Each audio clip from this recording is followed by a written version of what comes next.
You know, it's just like socialism, isn't it? When you force people to buy something that they don't want using bribes, incentives, and tax breaks, you eventually run out of other people's money. And that's exactly what's happening in the UK, because the revenue that the government gets from fuel duty on petrol and diesel is not there when you're talking about electric cars. And so they're having to come up with other ways to fill that hole in the budget. And the irony of all of this is that on the one hand, they're trying to incentivize people to buy EVs, but on the other hand, they're now looking for ways to tax them in order to plug the gap in the budget that's caused by the lack of fuel duty. It's absolutely hilarious. So in the UK, they are talking about imposing a pay per mile charge on EVs. And this is obviously a disaster for the EV uptake, because it's going to disincentivize people to be buying EVs at exactly the time when they are supposed to be encouraged to buy EVs. We'll come on to that story in a moment. But firstly, in Australia, another interesting story about how badly the EV transition is going, which is interesting because when I looked for this link, it is gone. We can't find the page you asked for. Somebody sent me this article in an email, the link to this article. We can't find it. Fortunately, however, somebody had archived it. And The Age and the Sydney Morning Herald, which are our kind of lefty progressive newspapers in Sydney and Melbourne, they must have thought that it was too uncomfortable. The readers would have sprayed their organic muesli all over the walls when they read this, because it's so shocking. So they must have binned it from the website. But we still have a copy on archive, link in the description. Australia's electric vehicle revolution stalls as sales plummet. They're being very bold about this, very blunt. The green transition on our roads is happening far too slowly for the Albanese government to achieve its ambitious climate targets, with sales figures revealing electric vehicle sales have dropped almost 17% so far this year. I mean, no wonder they pulled this article off the website. It's too outrageous for words. The government's top climate advisory agency, the Climate Change Authority, has said electric vehicle sales must comprise half of all new cars sold in the next 10 years for Australia to reach its climate target. Not a chance. While the figures show diesel and petrol car sales have peaked and will be slowly overtaken by clean cars, maybe, the current EV uptake is not quick enough to meet the government's emissions reduction target of 62% by 2035, set only in September. Federated Chamber of Automotive Industry's chief executive, Tony Webber, who represents major car brands in Australia, said a chief reason why EV sales dropped was the lack of public and privately funded charging points and the motorists' anxiety about the inconvenience of using them. Without government support for charging infrastructure, which nobody wants to build because there's no profit in it, the private sector is not prepared to step in, and that is a big issue, Webber said. A Resolve Political Monitor poll of voters conducted for this masthead last month found 1 in 10 Australians were considering buying an electric vehicle in the next 2 years, 1 in 5 were looking to buy a hybrid, while 35% of people were considering buying a petrol or diesel car. Respondents were able to give more than one answer. Petrol car sales are also falling, with FCAI's official market figures from its VFACTS report recording an 8% decline in the year to date, and Webber said it was unlikely they would ever rise again. We'll see. Australians and motorists right around the world are looking for low-emission vehicle technologies that suit their needs, Webber said. No, they're not. They're looking for a vehicle that does the job. They don't care about emissions. All they care about is getting a car that does what they want it to do. And at the moment, that is not the case. They can't get cars that do what they want to do. Battery electric vehicles are just impractical, inconvenient. They don't do what people want. And so they are not buying them. And apologies, we've got thunderstorms going on outside if you hear the rain and thunder. So going to the UK, I mean, Australia is obviously struggling to meet its EV targets, but in the UK, they're going to put a spanner in the works as well, because they're going to add taxes to EVs. Paper mile. Reeves paper mile tax risks becoming poll tax on wheels. Electric vehicles face new levy as Chancellor scrambles to make up for falling fuel duty revenue. Electric vehicle EV drivers will be hit with a new paper mile tax in the budget, the Telegraph can reveal.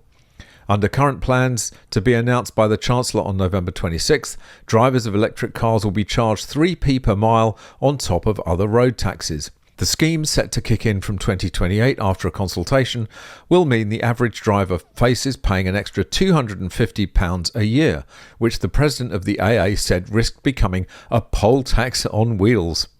The Treasury will make the move amid falling fuel duty revenue as people move from petrol to electric cars. Up to 6 million people are set to be driving EVs by the time the tax comes in. More fool them. Ministers will frame the move as one of fairness, as drivers of petrol cars currently pay £600 a year on average in fuel duty.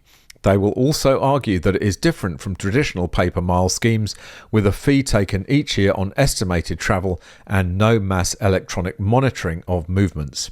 But, and this is the key point, AA President Edmund King said, whilst we acknowledge the Treasury is losing fuel duty revenue as drivers go electric, the government has to tread carefully unless their actions slow down the transition to EVs. Oh, shock horror. We need to see the detail of this proposal to ascertain whether these new taxes will be equitable or a poll tax on wheels. I mean, this is the problem. You run out of other people's money. Subsidising EVs that people really don't want, and it's not the people that need the money, that really need the subsidies, that are getting those EVs. You know, the poorest in society who are struggling are not going to be buying an EV with or without a subsidy. They're going to be hanging on to their regular petrol car.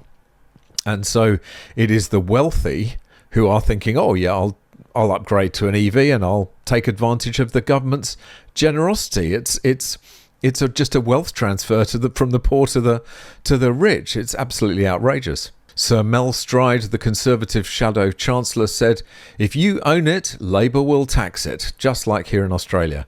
It would be wrong for Rachel Reeves to target commuters and car owners in this way just to help fill a black hole she has created in the public finances. With Labour's cost of living crisis, now is not the time to hit hard-working families and businesses with another tax raid. And another article here in the Daily Mail points out the hypocrisy of all this. On the one hand, you're giving tax incentives, freebies and tax breaks and subsidies and all the rest of it with one hand, and with the other hand, you're taking away in terms of road pricing. It's absolutely ridiculous. Road pricing threatens to completely kill off EV demand. The motoring industry will rightfully point fingers at the Chancellor for providing mixed messaging around EVs at a critical time for their adoption. EV sales among private buyers have been stuttering for months over concerns about the rising cost to own them, as well as high upfront pricing, range anxiety and unreliability with the public charging infrastructure. Despite the Department for Transport launching its electric car grant discount in the summer, EV buyers face an increase in running costs as a result of Ms Reeves seeing in the Tory announced policy of ending VED exemptions for electric cars in April. We are also still awaiting a decision on whether transport ministers will increase or scrap the controversial expensive car supplement threshold for EVs that's embedded into the VED system. This requires of buyers of new cars with a recommended retail price of £40,000 or more to pay a £425 ECS charge for 5 years on top of the standard rate of VED. It takes the annual cost for drivers to a whopping £620. Experts argue that 7 in 10 electric cars, which typically cost around £10,000 more than their petrol equivalents due to the higher price of batteries bought in Britain, are over the existing ECS threshold. A slowdown in public charger installations is also threatening government targets of having 300,000 devices in place by 2030, which is also impacting appetite for EVs. This comes at a time when ministers are forcing manufacturers to sell an increasing share of electric cars each year via the zero-emission vehicle mandate introduced last year. I mean, Can they make their minds up, please? Are they intending on giving money away to people who want to buy EVs, or are they then going to tax them? Or are they going to do both, which is exactly what they're doing right now? This is the kind of nonsense you end up with when you try and force to make people buy a product they don't want. People do not want EVs. They are quite happy to go out and buy hybrids because they can see that that is actually an appealing option. They have a battery which can be recharged by the engine while driving, and they're not dependent on charging stations, but they do improve efficiency and they get better miles per gallon. And they say, yeah, I'll take a bit of that because that saves some costs. But people simply do not want battery electric cars. It's obvious. The only thing that's been propping them up, propping the sales up, has been government incentives and tax breaks. And now they are gone, or they're going because money is running out. They are adding taxes. They've gone from giving subsidies to taking away in terms of tax. It's just so ridiculous how they think that this can possibly be sensible policy. If they'd only stop trying to force people into battery EVs and let the market decide, then they would not have ever got into this outrageous, ridiculous, hilarious mess. Anyway, all the links are in the description as usual. Go and take a read. Very interesting articles. It just goes to show that I think that the tide is turning against battery EVs. I mean, all the indications are that demand this year is falling. Now that the freebies have gone, demand is falling, and people will make the decisions they want to make. They will buy the cars they want to buy, not what the government tells them. All right, that's it for this one. Thanks very much for watching. Really hope you enjoyed it. Look forward to seeing you in the next one. Bye for now. If you'd like to support this channel and display your anti-EV credentials to your Tesla-owning neighbours at the same time, why not buy some awesome MGUY merchandise, like this mug, this baseball cap, or this t-shirt. Each high-quality item sports the MGUY No EVs sign, and they're all made to order, perfect for irritating the hell out of your local EV zealots. Visit store.mguy.tv or click the link in the description to check out the full range of products. And of course, you can always just buy me a coffee. Click the link in the description or scan the QR code on screen. Thanks very much for watching. Really hope you enjoyed it. If you've got any tips or stories, go there. If you'd like to watch another video, go there.